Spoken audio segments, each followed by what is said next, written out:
All right, Alexis, thanks so much for being here on this podcast. My first question that I have for you is, tell me a little bit about the beginning and how you started into where you are today.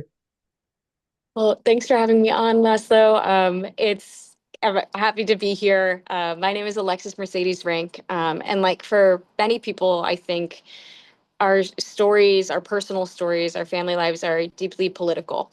I was born in California. My folks were just teenagers when I was born. So I actually ended up being raised by my grandparents. My birth parents really had a hard time coming up. They both had met through a gang. They both had experiences with juvenile detention and incarceration and struggled with substance use disorder. And for those reasons, I was primarily raised by my grandparents. But even more than that, I was raised by since my grandparents were young grandparents, it was my great grandparents who were like my caretakers. And so my booby was my primary caretaker. She's technically my great grandma. And she and I spent a lot of time together and but also was somebody who had a number of mobility challenges as well and we did everything together. I practically grew up in my local library and then when I ultimately went to school, I am here because of the Boys and Girls Club and good after school activities. And so that's why I have then kind of dedicated my life towards not just social justice, but also investing in communities. So no matter whatever folks' beginnings are, they can have a chance of living a good life. And when I went to college, I was involved in a lot of community organizing. I organized against big money in politics, so campaign finance reform things. Money in politics is the root of a lot of issues, and Hmm.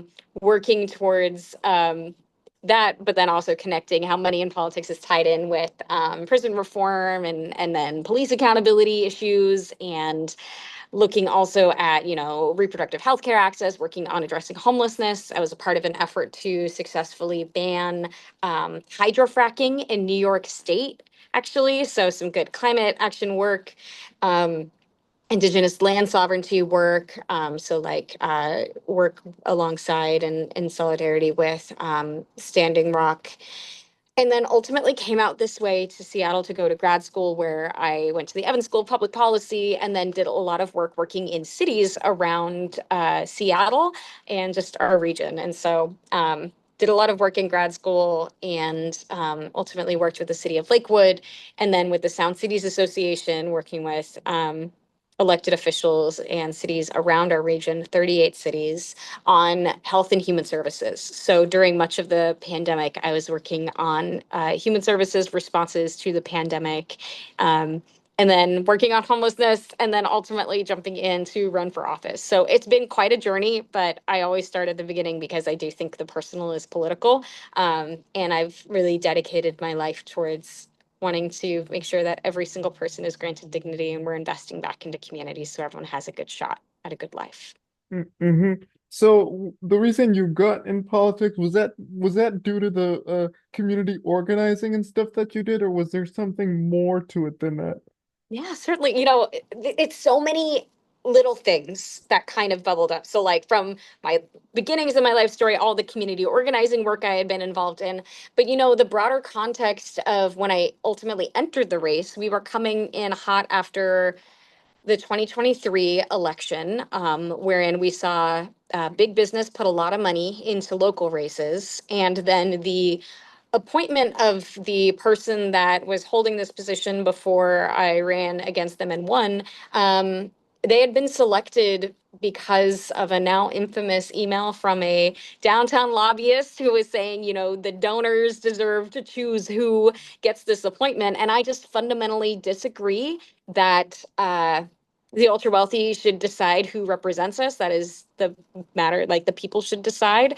And that coalesced with, having spent my career in social and like fighting for social causes, but also working in human services and not seeing the real political courage needed to solve these very real issues that affect working families, that affect our most vulnerable communities. So again, it was like the coalescing of a lot of things, but the thing that finally did it for me was this piece around, seeing just a fundamental belief that ultra wealthy business interests shouldn't decide who represents us. That's the duty for the people to decide. So that's what brought me here, and it has been quite a journey ever since. What do you do now that you're in elected office? Tell me sort of the nitty-gritty. Oh my gosh, there is. I feel like no 2 days are the same. Just the different ways my day can take me. There are obviously the regular council responsibilities like committee meetings and council meetings that we got to take up. And so I'll be out on the dais making decisions doing that work. But, my day can consist of policy research, getting briefings, talking to city departments, working on constituent matters, working with also our local experts and community-based organizations. We've put together a number of like working policy groups of some of our community partners as we're fashioning and kind of workshopping legislation or priorities. But then also a lot of community work. I feel really honored that so many partners invite us in to be a part of events and spaces and see the work firsthand. It's such a good reminder that while our city faces a number of challenges, there's a lot of fantastic people doing good and hard work to advance a livable city for everybody. And so I could be bouncing all over town. I'm one of our citywide representatives, so I try and balance my time and show up in every district as much as possible. So the running joke on our team is that we try and be everywhere and do everything all at once. And we also regard ourselves as the people's office. So how are we serving out the interests of working people every day here and making sure we're like living up to that? So transparency, making sure that we're showing up, all of those things. So it can be no 2 days are alike, but we are certainly busy without a doubt. Yeah. So what kinds of legislative policy stuff are you doing now in 2025? Yeah. Well, right now we're in the midst of budget, and I just got a piece published in Publicola about some of our budget amendments and budget amendments that relate to human services investments that go back to people. So investing in our food services, gender-based violence, tenant services, as well as we've seen sky high evictions and eviction filings. Um, and so a lot of our focus has been on budget right now. And paired with that is, I would be remiss if I didn't say the enormity of the situation we're facing with this federal regime and the outcomes of the federal government shutdown that we're seeing play out day to day. SNAP and everything that's been going on with SNAP. We're talking about millions of Americans that haven't received their SNAP benefits. And council took action this week, actually, to enact an emergency proclamation, essentially an emergency proclamation to allow for $4 million to go out this month for to our food partners. So we're talking about food banks, meal partners, and other ways that people can get food, just to try and address the fact that many in our community are not getting their SNAP benefits, but we're not going to let our neighbors go hungry. So a lot of the work we're trying to monitor and do our best to keep everybody safe and housed and fed. And a lot of that's taking shape through, the emergency proclamation is one piece, and then just the work of the budget. Budgets are a moral document. And we need to align our investments in those that keep people housed, healthy, and well. And that's what I've been trying to fight for throughout this budget process. And there's a subsequent legislative work we'll be taking up in the new year, of course, but that's been a good share of at least the past couple of weeks.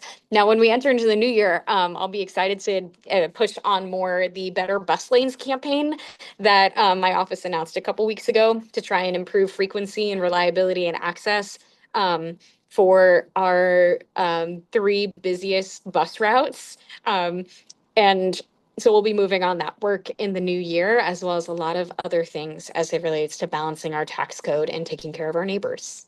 Hmm.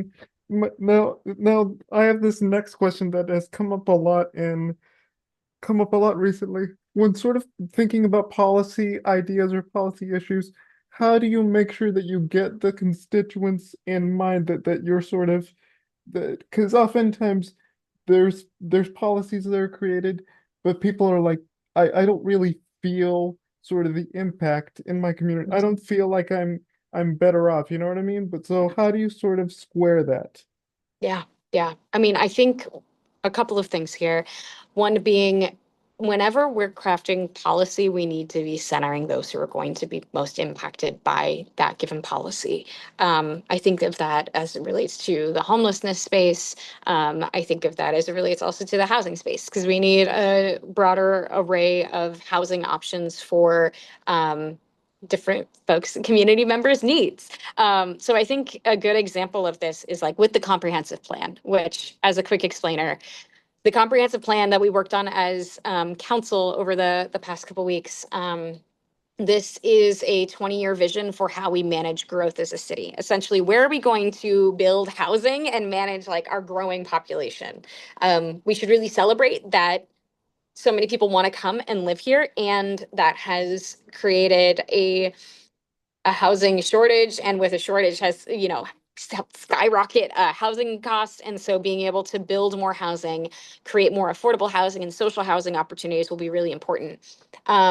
So we engaged a lot of different communities on the comprehensive plan, which, granted, the comprehensive plan is like a very high level, abstract, wonky document in a lot of ways. And breaking down that comprehensive plan to say, we're talking about a plan for how you will, like, where you will be able to live, how you'll move through the city, and bringing that out to neighbors. I'll highlight three examples in here. One, to ensure that we are also not perpetuating the racist history of land use policy and zoning that unfortunately exists within Seattle and many communities. We intentionally engaged with immigrant partners in the Chinatown International District, and actually co-convened a session with the District 2 council member, um, Councilmember Solomon, to put on a session and provided we had live translation in three different languages. So we could actually reach and talk to those who speak Cantonese, Mandarin, and Japanese, as an example. So just talking through with folks what growth means, trying to work towards how do we make sure that communities aren't displaced by our housing strategy. Another example was in some of my amendments we were working towards was creating more neighborhood centers. These would be areas where we'd allow for more housing, expanded opportunities for like corner stores to pop up. These are areas that are nearby more transit lines, essentially creating more neighborhood centers, which would allow for the zoning to allow for more types of housing to be built there. And we went out and to every single one of the proposed sites, we had 8 of them, and we biked out and held community meetings in each one of those spaces to talk through what folks would like to see, what their concerns were, and talk about the process. And that was, we went to all 8 and biked across 2 days across all 8 of those places. And lastly, we tried to also really take a focus on how do we build housing that is more accessible, but also supports aging in place. And so we met with Disability Rights Washington about housing strategies and talked about universal design, but also a housing type called stacked flats. So as opposed to like townhomes, which have, as we know, many stairs and is not necessarily fit for like everybody, stacked flats being like, we're thinking about the same type of square footage, but like a single floor. So we don't have as many buildings with stairs. And of course, that's better for a lot of folks for many reasons. And paired with that, we were advocating in Olympia last year, and my team will be advocating this year in Olympia around an elevators bill that would allow for more elevators to go into buildings. So I'm thinking of like a stacked flat strategy with elevators and making it more feasible for buildings to be built with elevators, and broadly moving towards more universal design. And so I would cite like those 3 examples just with the comprehensive plan of like how we're trying to like go to the folks where they're going to be the most impacted. What do they have to say? What direction would they like us to go? Um, and that's just one example of like how my office tries to move through the work. And I think the final piece of this is we have to close the loop with people. It's not enough to just engage, but then like circle back and tell them how it went and how things are going, like how things are being implemented. We didn't win on everything we wanted to. That's kind of part of the legislative process, but I think we hold ourselves to a high regard when it comes to being good communicators of and being good partners in the legislative process with community. Mm-hmm. Now, oftentimes you always don't get what you want in politics because people have different policy ideas than you. So how do you sort of create that compromise and sort of agreement to say, hey, we may not agree on some things, but this is something that we can sort of come together towards. I love that question. I love that question so much because I think I'll be candid and say, and it's been reported on this, I'm in the political minority on my council body. I am regarded as like and some may say the lone progressive, but the most progressive member. And so, there's a spectrum of opinion on the council. And I knew going in, we'd have to work to find compromise. And I've sat down with each of my colleagues to say, I want to find those things that we can agree to, even if we don't agree on everything. And I think there's a number of legislative examples of times where I've amended other council members' legislation because I felt, that there were some harmful aspects to it that we could try and mitigate harm, and successfully amended somebody else's legislation, but ultimately voted no against it, but still supported a amendment that I felt brought it in a better direction. Um, Mm-hmm. so that's one measure we've had, and I think a good example is like on the there was a recent bill to expand surveillance technology, and to expand surveillance technology, and I ultimately voted against that for a number of reasons. But I successfully got through a couple of amendments that are related to reporting requirements, but also the ability to off-ramp the program. And I co-sponsored an amendment with the bill sponsor with that. Even though we fundamentally disagreed on the policy, we were able to get to an agreement on an amendment that I felt, from my perspective, improved the bill for the sake of addressing like mitigating concerns. So that's kind of been my approach. I always say with folks, like, we got to find something we can agree to, or at least get clear on what we don't agree on. And so having a lot of those candid conversations is really important for this. I've had many conversations with my colleagues where like, let's talk about why we disagree and where we're Mm-hmm. coming from and what's informing our decisions. And that has been helpful too, even when, again, I disagree with somebody. At least understanding their thinking and what their values are and their priorities are is helpful. And so it really just it depends. But I think on the whole, being committed to like finding where you do agree and disagree is just really it's crucial for being able to legislate well. Mm-hmm. What have you learned in doing this kind of work? Oh, just the oh gosh, there's so I'm almost giggling because I feel like I could write a book just on my 11 months on council and everything I've learned. Um, I think this is a great question. Understanding that policy is iterative, fundamentally. And sometimes not letting perfect be the enemy of the good, and knowing that because policy is iterative, like, okay, maybe the ultimate compromise on my bill isn't exactly how I wanted it, but I got all of my colleagues to agree to a version of it. Great. Let's see how it goes for a year, and then we'll pick it. We have evaluation in there. Let's see where we go, and maybe we go back and adjust in a year or two to better reflect our results. Or maybe members of the body change and you can revisit and be able to push the policy further. I think we see this in the state legislature, and I think we've seen it in council bodies. Policy is iterative. It's an ever-changing world. And I think what constituents demand of us, though, is to make progress, to move on things. That's Mm-hmm. why y'all sent me here to do this. Make progress, move on things. And my core values, I need to uphold what people sent me here to do. my policy platform that I ran on, I cross-reference it often. I will take periodic times where I revisit all of the things I committed to voters, the things that I said I was going to do, and I double check my work to see how am I making progress on what people sent me here to do. And so it's something I hold myself personally accountable to, and I know that I'm here to follow through on that and make progress on it. Is it always perfect progress? No, because there's realities of being in a legislative body. But people sent me here to do work. And I think in the past 11 months, again, we've done good work that I'm certainly proud of. And we are really excited to be doing more over the next 4 years. Mm-hmm. Lastly, what would you tell your younger self and sort of reflect on like the looking back, what would you tell your younger self like in terms of like what you've been able to do now?